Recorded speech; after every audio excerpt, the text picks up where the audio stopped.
할렐루야. 사랑하는 다음 세대 교사 여러분, 그리고 다음 세대를 위해 동력하시고 기도하시는 우리 영세교회 모든 성도 여러분, 오늘 이 시간 저는 우리 마음속 깊은 곳에 있는 한 가지 질문으로 오늘 설교를 시작하고자 합니다. 왜 주님은 나를 부르셨는가? 정말 주님은 나를 부르셨는가? 아마 여러분들도 한 번쯤은 이런 생각을 해보셨을 것입니다. 나는 너무나 작고 연약한데, 내 믿음 하나 붙드는 것조차 힘겨운데 정말 주님께서 나를 사명자로 부르고 계신 것일까 하는 질문 말입니다. 교사라는 직분은 단지 성경 지식이 있다고 해서 감당할 수 있는 직분이 아닙니다.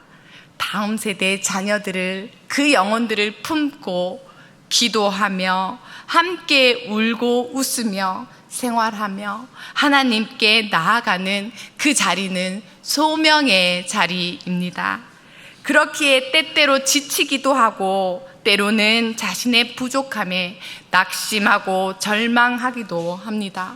그러나 오늘 성경을 살펴보면 하나님은 항상 우리 생각에는 열정이 넘치는 사람을 부르실 것 같지만 뜻밖에도 절망에 빠진 자, 헤어나올 수 없는 자들을 부르신다는 것을 보게 됩니다. 그 대표적인 예가 오늘 말씀 속에 등장하는 모세입니다. 어느 날 광야에서 절망과 무력감 속에 살던 모세에게 하나님이 찾아오셨습니다. 그리고 떨기나무 불꽃 가운데서 모세를 부르십니다. 어떻게 부르시나요? 성경 봉독해 주시는 권사님께서 너무나 부드럽게 불러주셨는데 그 부분을 저는 어떻게 불러주셨을지 상상이 안 가지만 모세야, 모세야 하셨을지, 모세야, 모세야 하셨을지 모르겠습니다만은 하나님께서 간절함으로 그렇게 모세를 거듭 2번 반복하여서 불러주셨습니다. 성경을 보니 하나님의 사람을 부를 때 2번 반복해서 부르는 장면들이 있습니다. 그때는 하나님께서 뭔가 급하실 때, 다 급하실 때, 간절하실 때, 애정을 갖고 있을 때 그렇게 부르시더라는 말씀입니다. 아브라함아, 아브라함아 하고 부르셨죠. 사무엘아, 사무엘아, 사울아, 사울아, 모세야, 모세야. 하나님 매 중요한 순간마다 그의 백성들을 찾아오셔서 그의 이름을 사랑으로 불러주셨습니다. 아들을 바치려고 하는 모리아산의 아브라함에게 다급하게 아브라함아, 아브라함아, 내가 예비한 양이 있다고 말씀해 주시고 그의 행동을 멈추게 해주셨습니다. 성전에서 자려고 누워있는 사무엘에게 찾아오셨습니다. 다메섹으로 가던 사울에게 사울아, 사울아 하고 급히 그를 부르고 계십니다. 그리고 오늘 여기 호렙산 떨기나무 앞에 있는 모세를 하나님께서 그렇게 부르고 계십니다.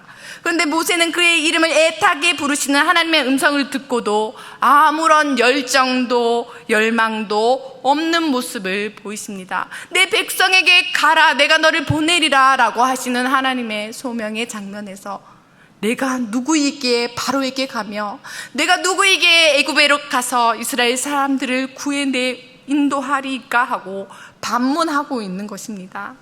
이제 그는 이스라엘 백성이 망하든지 말든지 죽든지 상관없는 사람이 되어 있습니다. 40년 전 그는 이집트 왕궁에서 애굽 사람의 학대에 동족 이스라엘 사람이 고통받고 있는 모습을 보았습니다. 그는 참을 수 없었습니다. 그 동족을 위하여 도와주려다가 살인하게 되는 일이 있었습니다. 그런데 그 우발적인 살인 가운데 고발한 사람이 누구인지 아십니까? 애굽 사람이 아니에요. 동족 이스라엘 사람이 그를 고발하게 되고 바로에게 탄로나 그는 그 길로 주랭랑 쳐서 모든 부와 명예와 이집트 왕자의 자리까지 버리고 자포자기한 채로 광야에서 도망자의 신세가 되었습니다. 이스라엘 백성으로 인해 그는 모든 것을 포기하였습니다. 이제 더 이상 이스라엘 백성을 위해 일할 수도 없고 일하고 싶지도 않은 상태가 된 것입니다.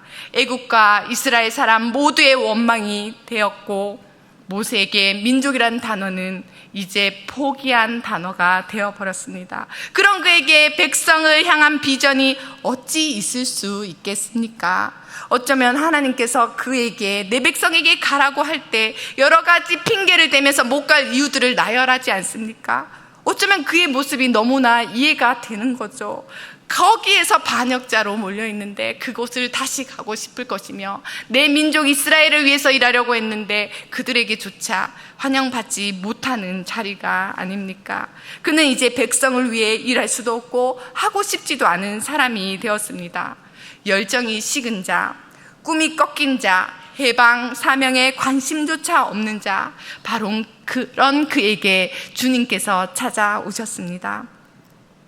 실패 후 광야에 숨어있는 그를 불러 하나님은 내 백성의 울부짖음을 들었다고 말해주고 있습니다. 오늘 우리 가운데 교사의 사명을 받고, 혹시나 내가 왜 여기 있지? 난 왜 이 아침부터 예배드리고 있는 거야? 내가 왜 이 아이들의 영혼을 책임져야 돼? 왜 이 아이들을 하나님 앞으로 인도해야 하지? 라는 의문이 드신다면, 여러분보다 더 훨씬 낙담하고 숨어버린 자를 찾아오시는 하나님을 만나실 수 있기를 바랍니다. 하나님은요, 충분히 능력 있는 자를 그 자리에 세우지 않으세요. 하나님은 자신의 능력을 드러낼 빈 그릇을 찾으신다는 말씀입니다. 그런데 정작 문제와 아픔이 어디에 있습니까? 모세에게 있는 것이 아니라 애굽에서 울부짖는 이스라엘 백성에게 있다라는 것입니다. 그러면 우리가 상식적으로 생각할 때 하나님 그들 중에 그들의 지도자를 뽑아서 애굽 속에서 울부짖는 자들이 그들을 이끌고 나오게 한다면 그것이 더 복되는 것 아닐까요? 라고 의문을 품을 수 있습니다. 그러나 오늘 본문에서는 애굽의 고통과 전혀 상관없는, 아니 오히려 관심도 없는 사람을 부르시고 애굽의 고통받는 이스라엘 백성을 이끌어내라고 말씀하십니다. 얼마나 어리석고 아이러니한 상황입니까? 심지어 모세가 이스라엘 백성에게 가서 하나님이 나를 보내셨습니다 라고 말을 했을 때 아무도 그의 말을 들어주지 않았습니다. 인간의 생각으로는 도저히 이해할 수 없는 하나님의 부르심입니다. 예수님도 이 땅에 오셔서 세상 사람들의 무관심과 멸시 속에서 이 땅에 오셨어요. 그런데 우리를 위하여 오셨고 우리를 위해 목숨을 버리셨습니다. 이것이 사명이에요. 아무도 환영하지 않는 그 자리, 이것이 하나님의 소명입니다. 다음 세대를 위해 일하다 보면 저들은 정말 교사인 나에게 관심이나 있는 것일까? 구원에, 예배에, 말씀에, 십자가에, 복음에 관심이 없습니다. 선생님이 잘해주면 좋아하고 야단치면 안 좋아하는 거죠. 모세를 보십시오. 그럴 때마다 모세를 보면 이스라엘 백성들을 모세가 인정하지 않는 것을 볼 수 있습니다. 왜 우리가 당신을 따라가서 광야에서 고생해야 하느냐고 대들기만 합니다. 그럴 때 모세는 하나님을 바라보며 이 사명 받았을 이 순간을 붙들고 끝까지 그 사명을 이루고자 합니다. 주님이 우리를 부르실 때는 지극히 개인적인 부르심으로 부르십니다. 주위의 사람들이 모두 들을 수 있는 말로 해주는 것이 아니라 그 사명자와 하나님 간의 1대1의 깊은 관계로 불러주십니다. 모세가 떨기나무 불꽃 아래에서 엎드려 모세야 모세야 부르시는 하나님의 음성을 들었을 때 단독자로 하나님과 깊은 만남을 가졌습니다. 사울이 다메섹에서 주님을 볼 때 같이 길을 가던 나머지 사람들은 소리는 들었으나 아무도 보지 못했습니다. 사울만이 보는 것입니다. 사무엘은 모두가 깊이 잠든 그 밤에 홀로 하나님의 음성을 들었습니다. 이들은 각각 깊은 하나님과의 만남이 있었습니다. 하나님께서 우리에게 사명을 주실 때에 놀라운 축복을 부어주시는데 그것이 무엇이냐? 바로 하나님과 나와의 친밀한 그 관계로 들어가게 허락해 주신다는 것입니다. 그리고 하나님의 사람들은 사명을 받은 뒤 사역지로 바로 뛰어 들어갔습니다. 모세가 그러했고 사무엘이 그러했고 사도 바울이 그러했습니다. 그 결과는 어떻습니까? 사역지에서 인정받고 와 하나님의 사람이네요, 그렇게 인정받은 것일까요? 그렇지 않았습니다. 그들의 사역은 순탄하지 않았습니다. 이스라엘 백성들은 모세를 끊임없이 원망했으며 사무엘이 믿는 하나님을 왕으로 모시기를 싫어하고 그들은 인간의 왕을 요구했으며 바울이 복음을 전하는 곳마다 유대교의 유대인들과 율법을 중시하는 그리스도인들에게 공격을 당했습니다. 그럴 때마다 그들이 어떻게 그 시험을 이길 수 있었겠습니까? 다시 힘을 내어 끝까지 사명을 어떻게 감당할 수 있었냐라는 말입니다. 바로 그때 하나님께서 나를 만나주셨던 그 친밀한 관계를 기억하는 것입니다. 하나님이 내 이름을 불러주셨지, 모세야 모세야 간절히 부르시는 그 사랑을 기억하는 것입니다. 모세야 모세야 이름을 불러주실 때 모세는 어떻게 들리냐면 내가 너를 물에서 건져냈다, 내가 너를 물에서 건져냈다로 듣는 것입니다. 모세의 이름 뜻이 그렇하지 않습니까? 내가 너를 살렸다는 말이다, 내가 너 죽을 인생을 살리지 않았니라고 하나님께서 그 이름을 불러주신 것을 기억하는 것입니다. 실제로 수만의 영아들이 죽어가는 그 현장 가운데 그 핏덩이 모세는 하나님의 손에 의해서 구원받게 되었고 그 호명함을 통해서 그에게 주는 새로운 힘을 얻을 수 있게 되었습니다. 모세는 이스라엘 백성들이 원망할 때마다 기도했습니다. 그는 모든 문제 앞에서 기도했습니다. 그렇게 기도를 간절히 원한 이유는 기도만이 하나님과의 깊은 관계를 맺는 길임을 알았기 때문입니다. 그가 얼마나 깊이 기도했는지 자신을 원망하는 이스라엘 백성들을 위해 자신의 생명까지도 내어놓겠다고 기도합니다. 그리고 그는 약속의 땅으로 가지 못하고 그렇게 하나님 앞에 모든 것을 사명을 끝까지 감당하게 되는 것입니다. 어디서 그러한 힘이 나오는 것입니까? 바로 주님과의 깊은 사귐이 그를 강하게 이끌었기 때문입니다. 주님과 만남으로 그분의 마음을 알고 그분의 사랑을 배웠기 때문입니다. 사랑하는 성도 여러분, 무엇이 여러분의 사역을 유지하게 하십니까? 여기 계신 교육부, 교육지도자 목사님, 전도사님들, 부장님들, 부감님들, 임원 선생님들, 담임 선생님들, 그리고 우리 보조 선생님들, 청년 선생님들, 대답해 보세요. 무엇이 여러분의 사역을 이끌어 가게 합니까? 의무입니까? 누가 시켜서 합니까? 책임입니까? 명예입니까? 이런 것들이 아니죠. 이런 것들로는 우리의 사명을 완수할 수 없습니다. 오직 하나님의 불꽃 같은 그 사랑이 우리의 사명을 완수할 수 있게 합니다. 때로는 다음 세대 사역을 감당하면서 시험이 들 때도 있죠. 지칠 때도 있습니다. 쓰러져 있을 때 하나님께서 여러분의 이름을 간절히 부르셨다는 그 날을 기억하시기 바랍니다. 하나님께서 나를 얼마나 사랑하셨는지 그 죽음을 이기는 사랑에, 그 능력의 복음에 사로잡혀 살아가는 우리가 되기를 원합니다. 사랑해보셨죠? 청년 선생님들 사랑해보셨죠? 우리 작년 어르신들, 사랑은 누가 시켜서 할 수 있는 게 아니죠. 사랑은 사랑하면 사랑하고 싶다고 하고 하기 싫다고 안 할 수 있는 것이 아닙니다. 사랑에 빠지면 누가 시키지 않아도 정말 사랑해서 뭐든지 할 수 있는 거 아닙니까? 사랑을 하면 사랑이 나를 이끌고 가는 것입니다. 주님을 그렇게 사랑하십시오. 그 사랑이 여러분을 이끌고 가실 것입니다. 그 사명의 자리에서 여러분을 그렇게 사용하실 것입니다. 하나님은 절망 가운데 있는 자를 부르시고 그 이름까지 친밀히 부르신 다음에 어떤 말씀을 하시냐? 오늘 본문 말씀 다음에 있는 12절 말씀, 내가 반드시 너와 함께 하리라 약속해 주셨습니다. 하나님은 부르시고 홀로 두시는 분이 아닙니다.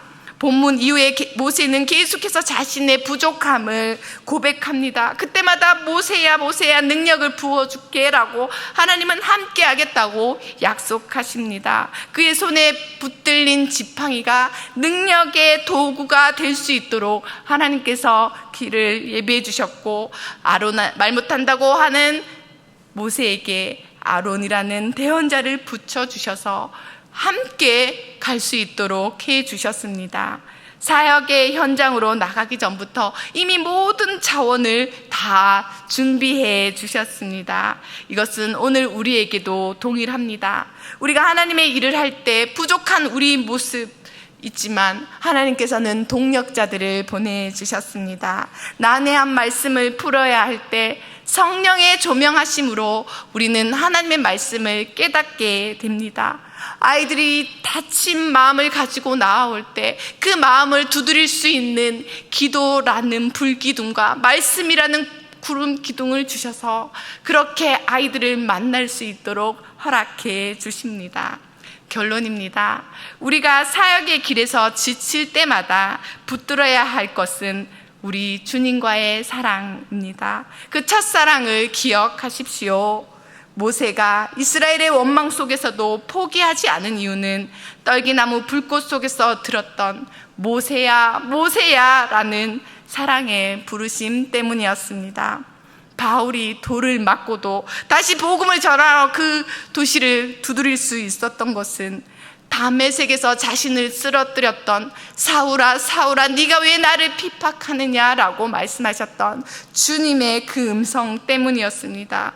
우리가 교사로 또 사명자로 서 있는 이유도 처음 그 부르심의 밤에 경험한 하나님의 사랑 때문입니다. 그 사랑이 기억나지 않을 때는 우리가 다시 떨기나무 앞으로 가야 합니다. 그 사랑을 잊어버렸을 때는 우리가 다시 다메섹에 서야 합니다. 우리가 하나님과의 사랑이 식어졌을 때는 우리가 다시 십자가 아래에 서 있어야 하겠습니다. 그리고 내 이름을 불러주셨던 주님께서 나를 불러주시는 것처럼 희영아 희영아 말씀해 주시는 것을 생각하고 내 이름을 그렇게 부르며 내가 너를 살렸다라고 해주시는 그 말씀을 다시 깨달을 수 있어야겠습니다. 그 음성을 마음에 새기며 주님의 동행을 신뢰하며 한 걸음씩 순종하면서 나아가시는 우리 모든 교사 선생님들, 그리고 이 하나님의 음성에 순종하시는 우리 영세교회 복된 백성들 되시기를 축원드립니다. 함께 기도하시겠습니다. 사랑의 하나님 아버지, 떨기나무 앞에 선 모세처럼 저희도 때로는 낙심과 무기력 가운데 있습니다. 그러나 오늘도 사랑의 음성으로 우리의 이름을 부르시며 내가 반드시 너와 함께하리라 약속하시는 주님의 음성을 듣게 하옵소서. 우리를 교사로 세우셨사오니 우리의 부족이 아니라 주님의 동행을 의지하여 어린 영혼들을 주께로 이끄는 복된 사명을 감당하게 하옵소서. 이 모든 말씀 감사를 드리오며 우리 주 예수님의 이름으로 기도드립니다. 아멘.